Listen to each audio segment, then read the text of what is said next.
सभी को सत्य वचनों के ध्यान के लिए स्वागत है।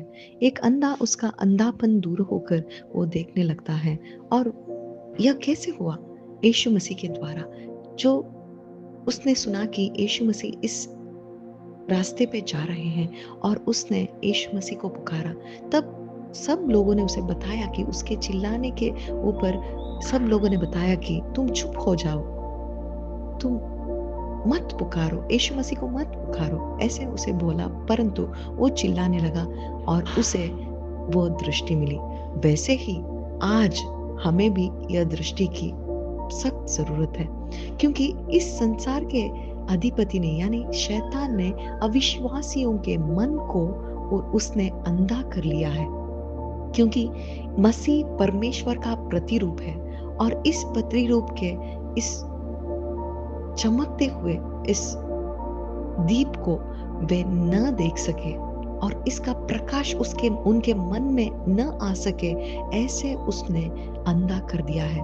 तो इस अंधेपन का हमें दवाई कौन सा है?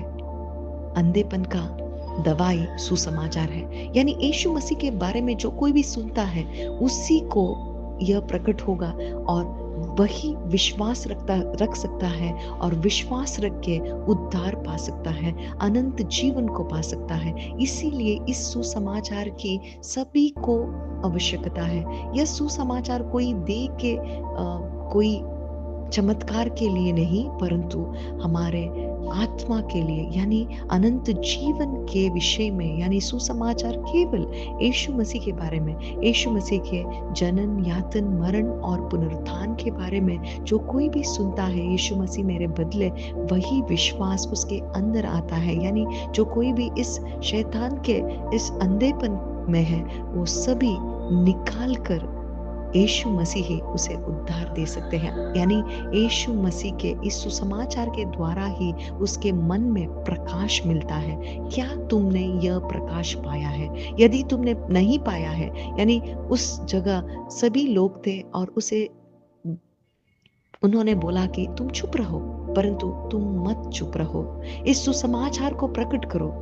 जो कोई भी इस सुसमाचार को सुनता है वही उद्धार पा सकता है। यदि तुमने यह सुसमाचार नहीं सुना है, तो इन वचनों के द्वारा जब तुम सुनते हो, तभी तुम्हारा अंधापन यानी अविश्वास दूर हो जाएगा।